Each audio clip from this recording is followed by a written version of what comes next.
LIC चौक से automotive चौक तक लगभग 5.5 किलोमीटर का डबल डेकर ब्रिज आने वाले समय में नागपुर शहर वासियों के लिए ट्रैफिक की समस्या से निजात दिलाने के लिए बड़ी राहत की वजह बन सकता है।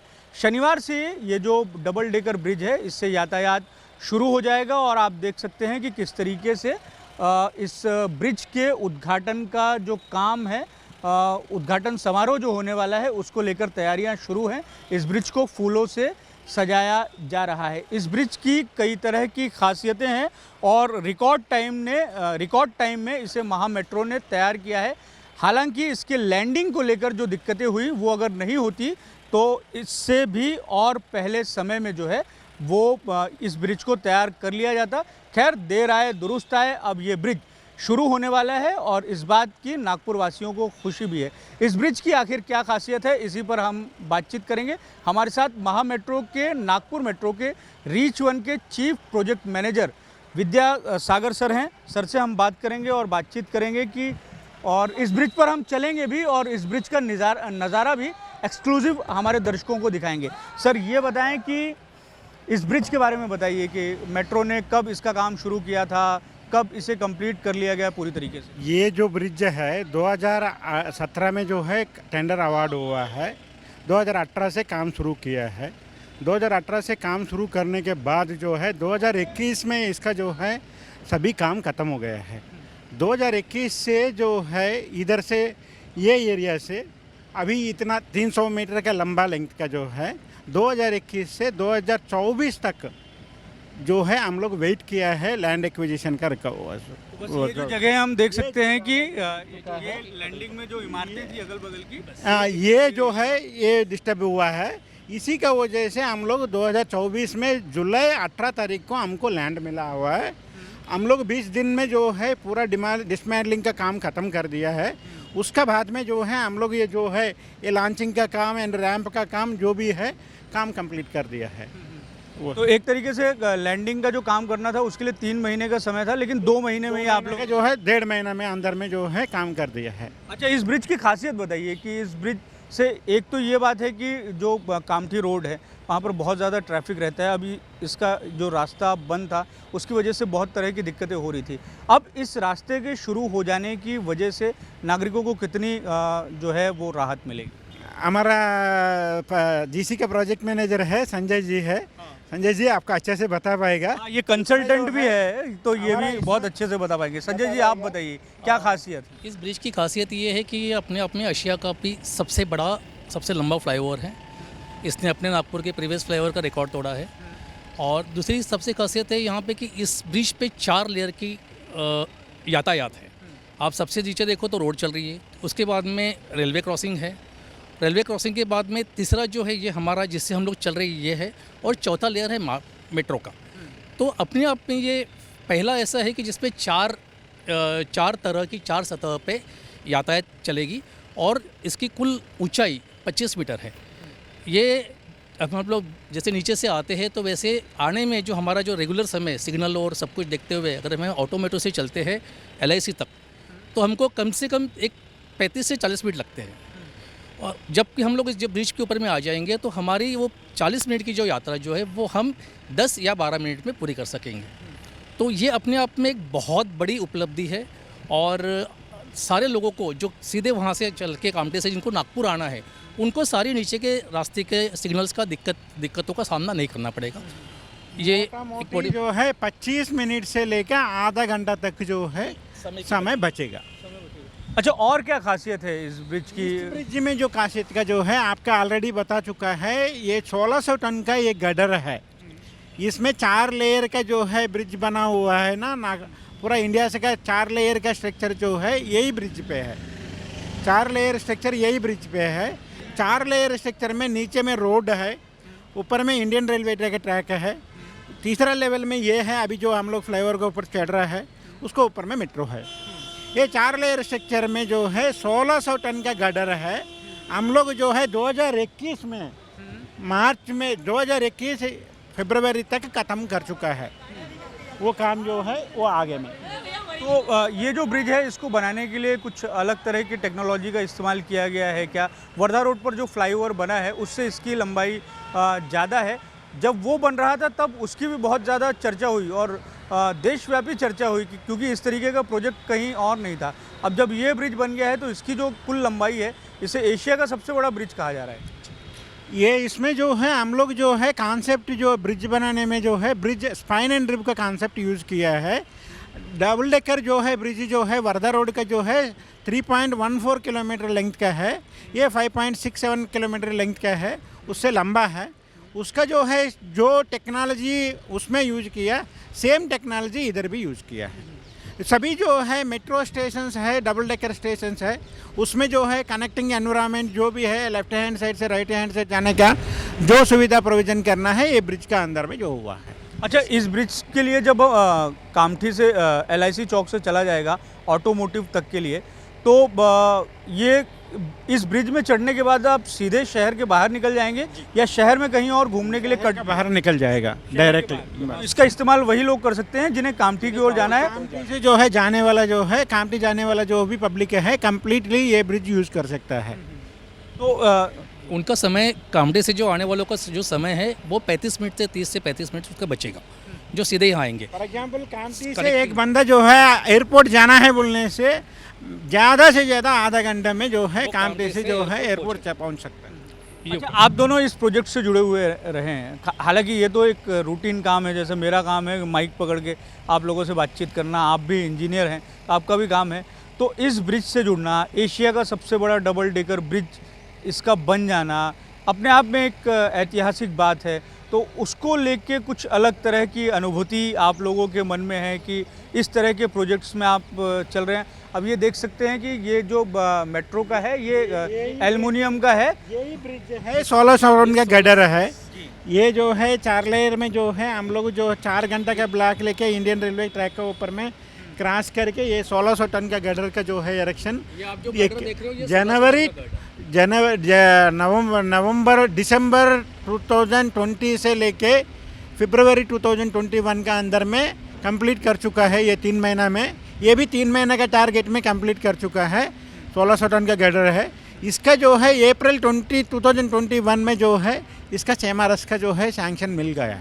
तो वर्धा रोड वाला जो ब्रिज है उस ब्रिज में नीचे सड़क है, ऊपर सड़क है और उसके ऊपर में मेट्रो दौड़ रही है, लेकिन इस प्रोजेक्ट में रेलवे भी जुड़ जा रहा है। 4 लेयर है, 4 लेयर स्ट्रक्चर है। तो एक जो सवाल आपसे था कि वो गर्व वाली बात या किस तरीके का एहसास हो रहा है। We are very proud as an employ of Maha Metro and part of this project. आप बताइए कि इस प्रोजेक्ट की वजह से शहरवासी जो हैं वो किस तरीके से अपने आप को गौरवान्वित महसूस कर सकते हैं। वो अपने इस तरह से गौरवान्वित महसूस कर सकते हैं कि अपने आप में वो उस नागपुर शहर से बिलोंग करते हैं कि जिसमें एशिया की सबसे लंबे फ्लाईओवर का इस्तेमाल करेंगे, जो कि अपने आप Guinness book of world record में इसका नामांकन होगा। तो उनके लिए गर्व की बात है, गर्व महसूस करेंगे कि वो इस शहर का हिस्सा है। और दूसरा आप तब ये पूछ रहे थे कि इस पर खासियत क्या है, तो इस पर खासियत आप एक पता चलेगा कि आप जब उस ब्रिज से चलोगे वर्धा फ्लाईओवर में तो जो राइडिंग क्वालिटी, जो एक्सपेंशन जॉइंट की जो झटके जो थे, आप इसमें वो आपका कम महसूस करोगे या करीब करीब नहीं महसूस करोगे।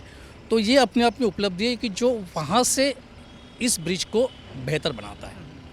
वर्धा रोड का जो ब्रिज है वो उस ब्रिज से एक्सपीरियंस लेके कुछ नए इनोवेशन इस ब्रिज में किए गए हैं। वही इनोवेशन जो है वो बेसिकली एक्सपेंशन जॉइंट के ऊपर में इनोवेशन किया गया है, जिसका इनोवेशन करके उसको अमल किया गया है। और अमल करने के बाद में आज आप चल रहे हैं हम लोग इसके ऊपर से, आप महसूस कर सकते हो कि आपको यहाँ पे झटके कम लग रहे हैं, राइडिंग क्वालिटी आपको बेटर मिलेगी, जो उससे यानी डेफिनेटली काफ़ी अच्छी मिलेगी यहाँ पे, जो कि उससे सीख करके आप बता सकते हो कि वहाँ से कुछ सीख करके यहाँ पे उसको ढंग से उसको अमल किया गया। हम चल रहे हैं तो हम ये भी देख रहे हैं कि ग्रीनरी भी जो है वो हमें दिखाई दे रही है, हरियाली दिखाई दे रही है। कर्व का ज़्यादा है ये, वो ब्रिज से कंपेयर करने से ये चीज़ जो है सभी ज़्यादा कर्वेचर है। कर्वेचर में हम लोग जो proper gradient and proper alignment के हिसाब से जो है काम कर चुका है। इस ब्रिज का प्रोजेक्ट कॉस्ट कितना है उसके बारे में अगर आप 73 करोड़ है। 573 करोड़ है। अच्छा, जो है ये सभी कास्ट जो है NHA का जो है NHA डिपॉजिटेड वर्क है, NHA वहाँ मेट्रो को डिपॉजिट किया है, हम लोग काम करके दिया। अच्छा, इस प्रोजेक्ट पे जब आप काम कर रहे थे तो शुरू से ही इस प्रोजेक्ट से आप जुड़े रहे हैं इस वाले ब्रिज से, या आप बाद में एसोसिएट हुए? मैं पिछला 2 साल से ये ब्रिज पे है। उसका पहले में जो है 3 साल से ये ब्रिज पे है। उसका पहले में वर्धा रोड में ही था। अच्छा, वर्धा रोड वाला ब्रिज जो है उसको आपने एक तरीके से 17 से 18 16 से मैं उधर था। नागपुर मेट्रो में 2016 से था, उसी ब्रिज में मैं था। तो इस ब्रिज को तैयार करने में, इसकी डिज़ाइनिंग बनाने में किस तरीके का काम हुआ, अगर वो आप रिकॉल कर पाएँ कि किस तरीके की चुनौतियाँ थी, क्या चुनौतियाँ थी भी या एक्सपीरियंस के सहारे कर लिया गया? महा मेट्रो में जी जनरल कंसल्टेंट है। जनरल कंसल्टेंट जो है अच्छा डिज़ाइन एक्सपर्ट्स है। महा मेट्रो में जो प्रोविजंस है ये सभी जो है, हमारा डीडीसी भी सेपरेट एजेंसी है, प्रूफ कंसल्टेंट भी अलग से है। ये सभी जो है जीसी डिज़ाइन टीम भी जो है प्रॉपरली चेक करके ये काम कर देता है। अच्छा, एक चीज़ ये भी है कि ये जानना चाहूँगा कि ये जो इस ब्रिज की लंबाई की हमने बात की, पर अगर इसकी चौड़ाई अगर आप उसकी जानकारी, टेक्निकल जानकारी दे पाएं। चौड़ा है 2 लाइन में 7.5 मीटर के किलोमीटर 7.5 मीटर का विड्थ है। 2 line plus 2 line total width में आपका जो है 18.9 मीटर विड्थ है। ये बीच में मीडियन का जो है 3 मीटर का मीडियन है, और वो पकड़ के जो है आपका जो है टोटल 18.9 मीटर है। अच्छा, ये ब्रिज जब आप वर्धा रोड बना रहे थे तो वर्धा रोड पहले ही अपने आप में जब वो डिज़ाइन हुआ था तो चूंकि वो नेशनल हाईवे है, ये भी नेशनल हाईवे है जिस पर हम चल रहे हैं, लेकिन वो जब शहर के बाहर निकलता है तो वहाँ जगह बहुत ज़्यादा है। ये जो हम देखते हैं कि कामठी रोड की तरफ हम देखते हैं तो वो बहुत कंजेस्टेड एरिया है, रोड भी थोड़ी सी छोटी थी, तो वहाँ पे भी 2+2 4 लाइन का ही प्रोविजन था। वहाँ पे मनीष नगर कनेक्टिविटी करने के लिए 6 लाइन का प्रोविजन चौड़ा बढ़ाना पड़ा है। वो भी उज्जवल नगर से लेके मनीष नगर का जो है कनेक्शन तक जो है, वो मनीष नगर कनेक्शन करने के लिए जो है 24 मीटर का जो है चौड़ा बढ़ाना पड़ा है। तो इस ये जो जैसे कंजेस्टेड रोड था वर्धा रोड के मुकाबले, तो कोई ज़्यादा चुनौती भरा काम रहा ये करना? आखिरी में जो एडजस्टमेंट थोड़ी बहुत करनी पड़ी, जहाँ उतरते हैं वहाँ पे जो चौड़ाई थी, एनएच वालों से बात करके थोड़ी सी नीचे के रास्ते की चौड़ाई बढ़ाई ताकि ये ब्रिज के अप्रोच जो है अकोमोडेट हो सके। अच्छा, लैंडिंग को लेके जो इशू रहा उसको किस तरीके से सॉल्व किया गया, और उस समय आप लोगों के दिमाग में क्या था कि ब्रिज जो है वो पूरा कंप्लीट हो गया है लेकिन लैंडिंग की वजह से रुका हुआ है और लंबे समय तक रुका हुआ है, तो नागरिकों का एक अलग प्रेशर रहता है, उनकी एक तरीके से आप लोगों की भी ये जिम्मेदारी है कि उन्हें कोई चीज़ आपने बनाई है जनता के लिए तो वो जल्दी हो जाए, लेकिन वो रुका पड़ा हुआ है काम। उसमें गडकरी साहब और हमारा डायरेक्टर साहब, कलेक्टर साहब का जो है ग्रेट एफर्ट से ये जो है काम हुआ है।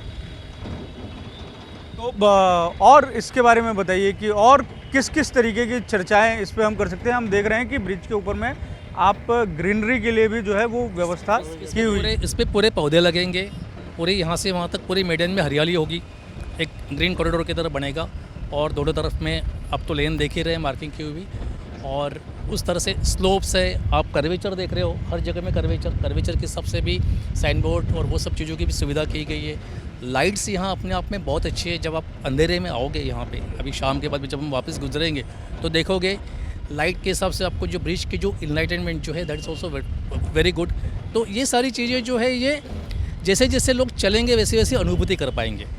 तो ये तो वो वाली बात हुई कि जैसे जैसे ब्रिज ऑपरेटिव होगा तो लोग इन सारी चीज़ों की अनुभूति कर पाएंगे, ये हम बता सकते हैं बस। रेन वाटर हार्वेस्टिंग को लेके किस तरीके से जो है वो काम किया गया है?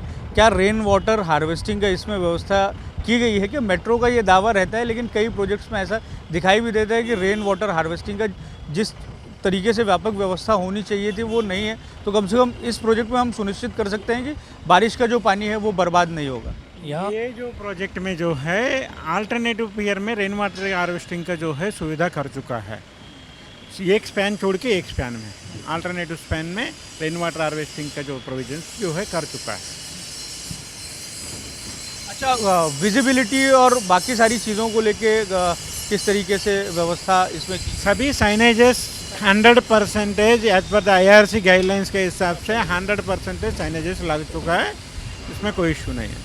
अच्छा, इस ब्रिज के इस्तेमाल को लेके ट्रैफिक विभाग ने भी कुछ ये नियम बनाए हैं, या ब्रिज को लेके जो नियम होंगे हो सकता है कि जो दर्शक हमारी बात को सुन रहे हों, तो अगर वो इस ब्रिज का इस्तेमाल करते हैं तो उन्हें किस तरीके से वाहन चलाना है, कितनी स्पीड रखना है, इसको लेके जो नियम है, क्या उसकी भी जानकारी आप दे पाएंगे? ट्रैफिक के जो नियम है उसके हिसाब से इस ब्रिज के ऊपर में आप देखोगे तो 50 किलोमीटर प्रति घंटा की स्पीड लिमिट लगाई हुई है। तो 50 किलोमीटर प्रति घंटा अगर आप इस ब्रिज से चलोगे तो fuel efficient as well as एक आपको राइड की भी अच्छी अनुभूति होगी। और रही बात अप्रोच से उतरने के लिए, तो अप्रोच से उतरते वक्त अक्सर देखा जाता है कि स्पीड बहुत ज़्यादा होती है, जिसके चलते दिक्कत होती है। तो आप जब अप्रोच से उतरोगे तो वहाँ पे स्पीड थोड़ी सी कम होनी चाहिए, टू व्हीलर की स्कीडिंग की दिक्कत ना आए। तो ये सारी चीज़ों की थोड़ी सी जो राइडर्स होते हैं उन्होंने अपनी थोड़ी सी उसकी चिंता करनी चाहिए, वो देख ये हम अब कहाँ पे आ गए हैं? लगभग ऑटो इंदौरा स्टेशन का जो है क्रॉस किया है हम लोग। पूरा क्रॉस कर लिया है, इतने जल्दी क्रॉस कर लिया है। और अगर हम रास्ते के मार्ग से आते तो अभी तो कहीं सदर के आसपास ही अटके हुए होते। अभी अगर रास्ते से आते तो हम लोग अभी शायद गड्ढे गोदाम के थोड़ा सा आगे आते हैं। तो एक औसतन समय जो है वो समय तो आजकल बचाना आम लोगों के लिए बड़ा ज़रूरी भी हो गया है, और ट्रैफिक की वजह से बहुत ज़्यादा समय जो है वो लगता है, नागरिकों का लंबा समय जो है वो बर्बाद होता है। तो ऐसे में ये जो मार्ग है एक बेहतर विकल्प है ही। तो इसमें इसके ग्रीन, जैसा आपने बताया कि ग्रीन जोन आप बीच में डेवलप कर रहे हैं, तो इस ग्रीन जोन को डेवलप करने के लिए उसको मेंटेन करने के लिए क्या कोई प्लान बनाया गया है? ये मेंटेनेंस का जो महा मेट्रो का अपनी तरफ में है, सारा मेंटेनेंस, ब्रिज का मेंटेनेंस, ये जो ग्रीनरी का मेंटेनेंस, लाइट का मेंटेनेंस महा मेट्रो अपने खुद के पास रखेगा और महा मेट्रो से ऑपरेट करेगा। ये ब्रिज किसी को हैंड ओवर नहीं किया जाएगा।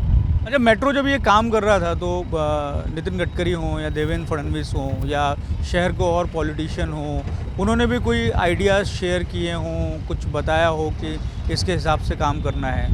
से दिस प्रपोजल जो है, आज जो ब्रिज बना हुआ है उसका प्रपोजल जो है गडकरी साहब का, देवेंद्र फडणवीस साहब का जो है उसका डिस्कस कर चुका है। वो सिंगल पेयर का कॉन्सेप्ट जो है गडकरी साहब का जो है, एक ही जगह में दो ब्रिज जो बनाने के समय में पूरा रोड ऑक्यूपेंसी विथ ऑक्यूपेंसी का जो है कम कराने के लिए जो है सिंगल पेयर के ऊपर में दोनों का जो है उसी का कॉन्सेप्ट है। तो सिंगल पेयर के ऊपर में बनाने से क्या फ़ायदा हुआ ब्रिज को? एरिया ऑक्यूपेंसी कम हो गया ना, एरिया ऑक्यूपेंसी कम हो गया। 4 लेन का जो है रोड के लिए जो है मेट्रो का पिलर, नेशनल हाईवे का पिलर जो अलग अलग ऑक्यूपाई करके पूरा रोड का जो है कंक्रीट जंगल बनाने वाला था, उसमें सिंगल पेयर के ऊपर में एक ही पेयर मीडियन का 3 मीटर का जगह में हमारा पूरा जो है ऊपर का ब्रिज वो मेट्रो भी बन गया। आपको 4 लेन एडिशनल मिली पब्लिक को यातायात करने के लिए, 2 लेन आने के लिए, 2 लेन जाने के लिए, सिंगल पेयर के ऊपर भी। अभी अदरवाइज जनरली वैसा होता है कि नीचे में रोड होती है, हम लोग मेट्रो का पिलर बनाते हैं, उसके ऊपर में मेट्रो चला देते हैं। लेकिन एक बीच के जो 2 और 2 4 लेनें जो मिली है अभी, जैसे कामठी से आने वालों के लिए, जाने वालों के लिए, ये जैसे वहाँ के लिए, तो आपको ये 2 और 2 4 लेन मिले, जिससे कि ट्रैफिक, चलता हुआ ट्रैफिक को जो उनको डबल सुविधा मिली। और जगह भी उतनी जगह पे, हमको कोई एडिशनल जगह नहीं लेनी पड़ी। जो नीचे का रास्ता है आप देखोगे तो उसी रास्ते में इसको अकोमोडेट किया गया है, कहीं बाहर गए नहीं है। तो एक तरह से एक रास्ते को हम लोगों ने दोबारा इस्तेमाल किया है। यही मेट्रो जो है आगे जो है LIC का बाद में मेट्रो लगता है, ओनली मेट्रो 3 मीटर के विड्थ में मेट्रो ही ओनली कंस्ट्रक्शन हुआ है। नीचे में जो है मेट्रो भी हुआ है, फ्लाईओवर भी हुआ है, नीचे का रोड भी पब्लिक का जो है एज ए बोनस मिल गया है। अच्छा, आप कंसल्टेंट है, एक बात बताइए कि अब जब LIC से जो ट्रैफिक शुरू होगा और जिसे एक पहले ही ब्रिज है, उस ब्रिज में आप सीधे आके इस ब्रिज का इस्तेमाल नहीं कर सकते, क्योंकि वहाँ पे सुरक्षा की दृष्टि से बैरिकेडिंग की हुई है RBI के आगे वाले हिस्से में। तो अगर किसी को कामठी की तरफ जाना है और इस ब्रिज के ऊपर में चढ़ना है, वो शहर से आ रहा है, तो वो किस तरीके से इस ब्रिज तक पहुँच सकता है और इसके जो ओपनिंग पॉइंट से जो है वो आगे की तरफ बढ़ सकता है? की तरफ से आ रहे हैं तो उसको उतर करके, आगे में उतर करके कस्तूरचंद पार्क के पास से घूम के आना है, आकर के फिर LIC से राइट टर्न लेकर के ब्रिज चढ़ के जाना है। आज का तो यही विकल्प है, और उसके पहले तो कोई उतरने के लिए जगह नहीं है, तो वहीं से उतर करके KCP से आगे जा करके आपको RBI के पास से टर्न होकर के फिर ब्रिज के नीचे से आकर के LIC से फिर राइट टर्न लेकर के इस ब्रिज को चढ़ना है। अच्छा, वर्धा रोड की तरफ से जो आ रहा है तो उसे ब्रिज के नीचे के हिस्से से जाना पड़ेगा जो ब्रिज है, और NIT के पास से आपको घूम के LIC से होके आपको ऑप्शन है RBI से राइट टर्न ले लो, फिर वहीं से U turn mark left turn लेकर के फिर राइट टर्न लेकर के ब्रिज चढ़ जाओ।